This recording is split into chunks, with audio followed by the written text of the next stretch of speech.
Okay, number one, let's see. Calculate the energy released when 24.8 grams of sodium oxide reacts in the following reaction. Okay, so um, we're talking about sodium oxide. Okay, so that's this guy, and we're trying to determine how much energy is released when we react that much. Okay, so the key connection here, the key relationship is between the amount of sodium oxide that reacts and this amount of heat that's produced when 1 mole of this stuff reacts. So the first thing we need to establish is, we can kind of write this down to make it formal, is we know that we can say 1 mole of sodium oxide is equivalent, in a sense, to 501.6 kilojoules. And I apologize, the problem set that I handed out today in class, or that the substitute handed out, I believe said, like 200 calories, or no, 120 calories.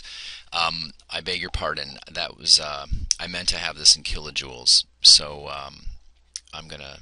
The key that I supplied was in kilojoules. So let me work this out in SI units. So that's 501.6 kilojoules. Okay, so this is a key relationship. So, but first, if we know how many moles of sodium oxide we have, then we can make use of this relationship pretty easily, right? By turning this into a conversion factor. So all we got to do is take the 24.8 grams, convert it to moles of sodium oxide, then we use the conversion factor and we're all set. So let's give that a shot. So let's see here. So the energy that we're going to produce is equal to 24.8 grams of sodium oxide. And then, so first we have to convert that to moles, and we simply divide this by the molar mass, which you should have come up with something like 61.98 grams, and that's 1 mole. Okay, and now that we have this converted to moles, now we can use this relationship between moles and energy. And so we put the energy on top, 501.6 kilojoules over 1 mole of the sodium oxide. Okay, and so what's nice is, notice grams cancels with grams, moles cancels with moles, and you'll be left with kilojoules. So now when you do the math, crank that through, you should get 200.7 kilojoules. And the negative sign simply tells us that this is an exothermic reaction, so it's going to release that much energy. Okay, so that's pretty straightforward. That's very similar to the problems that we were working in class yesterday. Now let me see if I can scroll down. Let's take a look at the second one. Now the second one, really, you don't really need to do a lot of calculations. It's more of a, just making sure you understand what's going on. It's more of a conceptual problem. And here's how we can approach it. So we read the problem. We know that methanol is going to be burned, and here in the second sentence it says that we're asking for the heat of combustion. So we know that this refers to a combustion reaction. So the first thing that you should do, and I put a hint in here, is to write the balanced chemical reaction for the combustion reaction. So here's methanol, and when it combusts, it's going to react with oxygen, of course. And the standard products of a combustion reaction, when the reactant is made of carbon and hydrogen, and with or without oxygen, it doesn't matter. But as long as it has carbon and hydrogen, you're going to get carbon dioxide and water. Okay, and now the trick is to balance it. And so, the carbons are balanced, the hydrogens, well, let's let's look. We've got four hydrogens over here, only 2 over here, so let's put a 2 there.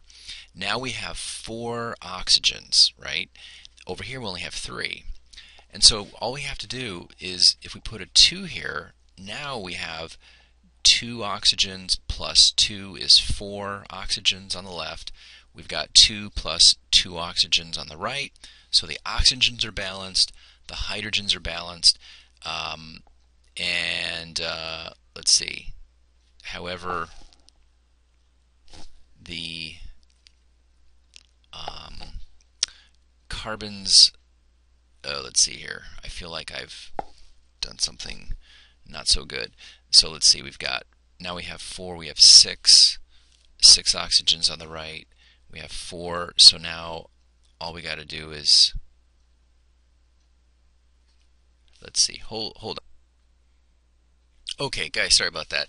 I don't know what I was thinking. I balanced this thing on my notepad like at 5:30 in the morning, and I must not have been thinking straight. So here's the balanced chemical reaction. Okay, so you got coefficients of 2, 3, 2, and 4. But what's really important is that we have that you've got the right coefficient here for the methanol. Okay, so it says when 64 grams of methanol is burned, this much energy is produced. Okay, well, if we have 2 moles of methanol, how many grams would that be? Well, first we start by determining the molar mass of 1 mole of methanol. So 1 mole of methanol is going to be 12.01 plus 16, and then you got 4 hydrogens, so that's 4.04. So that's going to add up to be 32.05. And you can see that we've got basically 2 moles in the problem. So the problem's talking about 2 moles of methanol. And that generates this much energy. So now we can write the equivalence. 2 moles of methanol is equivalent to 1454 kilojoules of energy, and it says energy is produced, so this is going to be a negative sign. Okay, now the question is asking for the heat produced per mole. Okay, so if 2 moles produces this, then 1 mole of methanol obviously is going to produce only half that much energy. So all you have to do is divide 1454 by 2, and when we do that, you should get 727. And that is really all there is to this problem. And you could even say per mole like this. So that's kind of the reasoning behind this. So you've got to get a balanced chemical equation, and you realize that this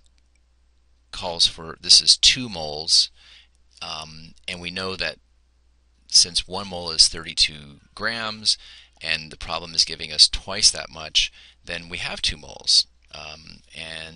So all we got to do is divide this by 2, and you've got 727 kilojoules per mole. Okay, so I'm going to wrap this up, and in the next video we'll talk about this problem with the Bunsen burner heating up 200 grams of ethanol. Okay, so hopefully you see you at the next one.